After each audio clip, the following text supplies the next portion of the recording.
Assalamualaikum warahmatullahi wabarakatuh. Bismillahirrahmanirrahim. Alhamdulillahirabbil alamin. Pemirsa, bertemu kembali dengan saya Zainal Abidin. Ambyar ya. Ambyar skenario Al-Mahdi ya. Seperti yang sering didengar dalam narasi-narasi di channel-channel YouTube ya, bahwa akhir kemunculan Al-Mahdi ini di tahun 2021 ini ya. Bahkan lebih-lebih bisa dikatakan akhir tahun 2020 yang lalu dan awal di tahun 2021 ini ya. Sebab itu pemahaman dari representasi dari pemahaman Jangka Jayabaya Gawangsit ya, dan mungkin pemahaman dari Al-Hadis semacam itu. Cuma saya sangat meyakini jika sebenarnya Al-Mahdi sudah muncul ya, semacam itu ya. Dan saya katakan ambyar ini apa ya, mungkin ya seperti yang sampai narasikan bahwa kemunculan Al-Mahdi benar-benar nyata di tahun 2020 akhir dan awal 2020 ini ya, 21 ini ya. Saya sangat meyakini ternyata ini tidak sesuai dengan skenario seperti yang sampai pahami ya selama ini ya. Sehingga Al-Mahdi ini saya sangat meyakini tidak muncul seperti gambaran sampean semacam itu ya, di akhir di tahun 20 ya, kemudian di awal 2021 ini kemunculan sebagaimana yang sampean gambarkan dipercaya untuk semua umat manusia ya kan ya. Jadi rajanya jadi rajanya raja misalkan ya, kemudian bisa mengeluarkan harta-harta terpendam termasuk harta amanah semacam itu. Saya kok meyakini sepertinya ambyar ya, tidak seperti itu kejadiannya nanti ya. Saya tahu bahwa kemunculannya Al-Mahdi ini tidak sesuai dengan harapan sampean ya. Sehingga saya sangat meyakininya jika kemunculan Al-Mahdi ini secara diam-diam ya. Jadi ya karena ada sesuatu hal ya, mungkin ya kehendak Allah seperti itu, sehingga kemunculan Al-Mahdi ini tidak benar-benar secara terang-terangan dimunculkan sebagaimana kemunculan Kanjeng Rasul dulu ya, semacam itu. Sebab apa? Saya sangat meyakini jika kemunculan Al-Mahdi ini sebagaimana yang dikatakan dalam Al-Quran. A'udzubillahi minasyaitonirrajim. Bismillahirrahmanirrahim. Qul imma turiyani ba'dallazi ta'iduhum, al-ayah ila akhir. Kemudian ayat yang lain mengatakan imma nuriyannaka ba'dallazi na'iduhum, al-ayah ila akhir. Maka saya sangat yakin jika kemunculannya ini memang oleh Allah hanya diberitahukan ya, bahwa Allah akan menjalankan janji yang telah lama dijanjikan oleh Allah semacam itu ya. Saya sangat yakin ini janji tersebut adalah janji Allah untuk mengkiamatkan dunia semacam itu. Sehingga kemunculan Al-Mahdi ini sangat berkaitan dengan imma nuriyannaka ba'dalladzi na'iduhum, ya semacam itu. Hingga Kanjeng Rasul Muhammad ini diperlihatkan semacam itu untuk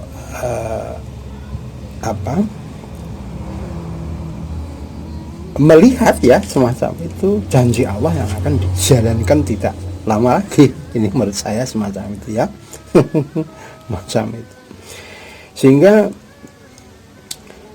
kemunculannya saya sangat yakin tidak harus seperti Kanjeng Rasul dulu ya secara terang-terangan, tapi cukuplah untuk dimunculkan saja secara diam-diam, itu pun sudah cukup ya menurut saya semacam itu ya. Saya sangat meyakini jika kemunculan Al-Mahdi ini memang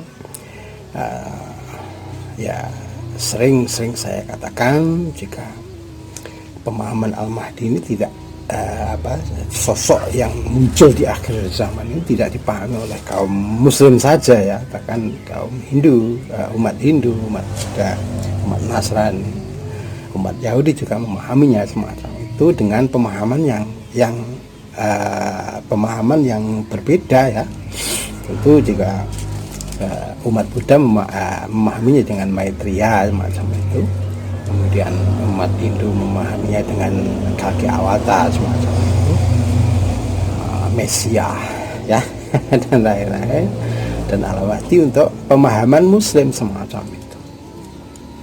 Sehingga sangat adil jika kemunculannya ini justru tidak ditampakkan oleh Allah semacam itu ya.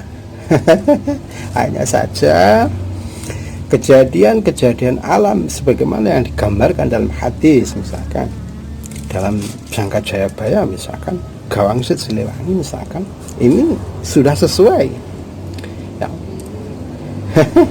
Sebagaimana yang kejadian alam yang disebutkan dalam hadis, misalkan jika gunung-gunung di Arab sudah berlubang semacam itu, bayangan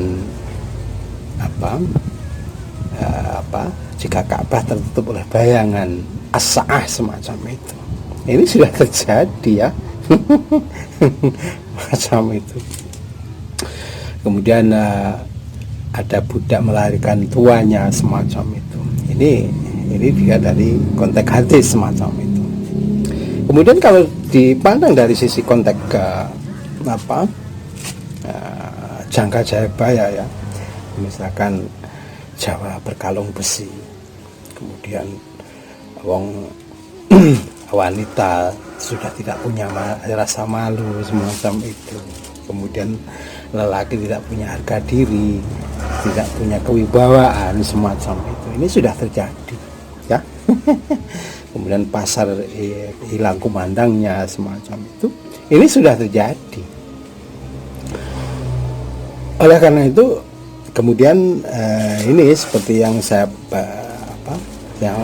pernah saya baca di Jangka Jayabaya ya, bahwa besok yen ono sasi Suro dan demit ing kono ono dan salah mangsa lan ing kono ono banyu abang rupanya, ini sudah terjadi di tahun 2010 yang lalu. Itulah saat-saat paling dekatnya dengan kemunculan Al-Mahdi itu macam itu ya.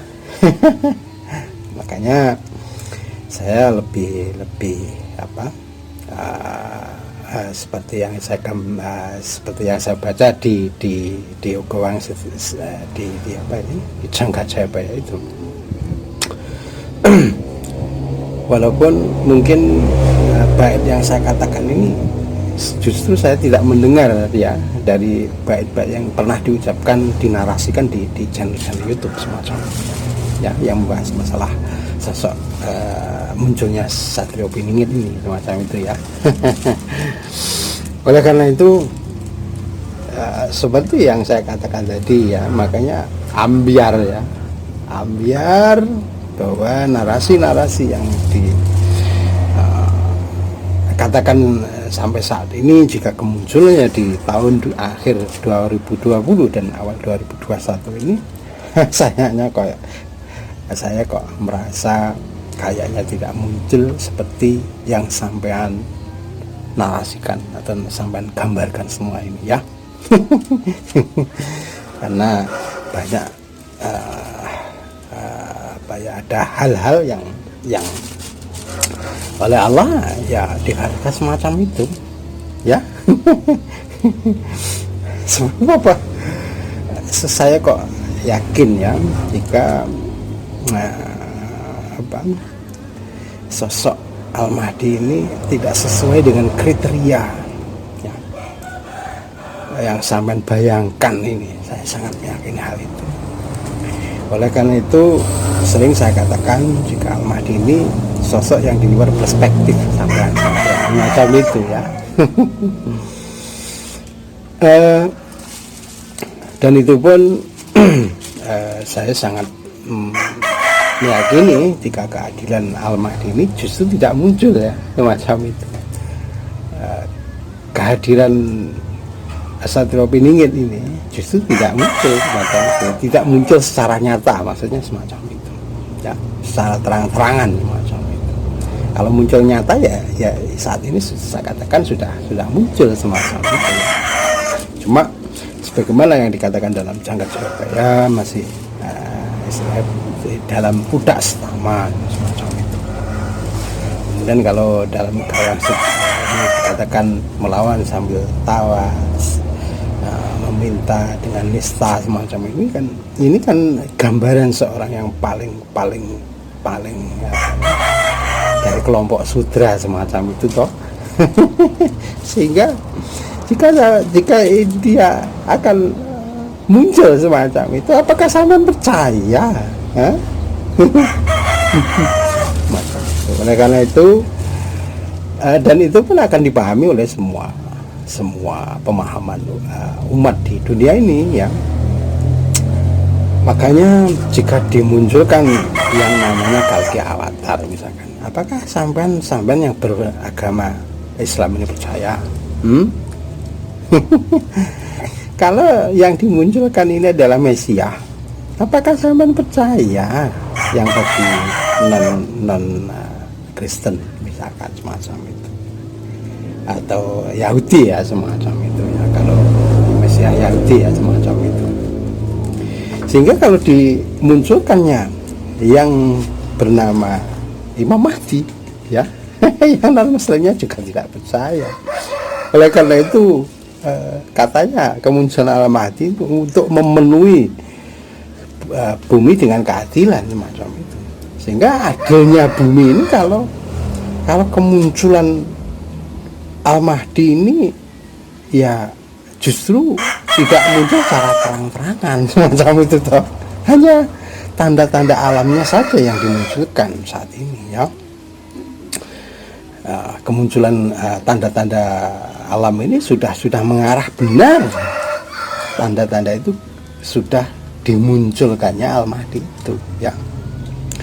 Oleh karena pemahamannya ini dipahami oleh semua agama, sehingga nanti tidak adil jika yang dimunculkan Al-Mahdi. Tentu bagi yang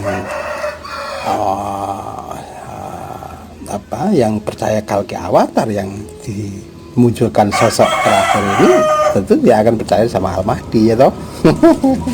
Padahal saya sangat meyakini sosok yang dikatakan sebagai Al-Mahdi, Satrio Piningit, sang kinase yang terpilih, Mesias ya, Juru Selamat ya, kemudian dan lain-lain semacam itu, ini mengarah pada satu sosok saja, yaitu yang disebut Al-Mahdi sebagai pemahaman Muslim ya.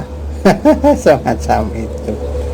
Sehingga saya sangat meyakini ambiar total ya. Jika sampai mengharapkan kemunculan Al-Mahdi di tahun 2020 akhir dan awal 2021 ini, saya sangat meyakini Al-Mahdi tidak akan muncul seperti yang sampai harapkan ya. Tetapi kemunculan Al-Mahdi benar-benar muncul, cuma secara diam-diam ya. Demikian. Assalamualaikum warahmatullahi wabarakatuh.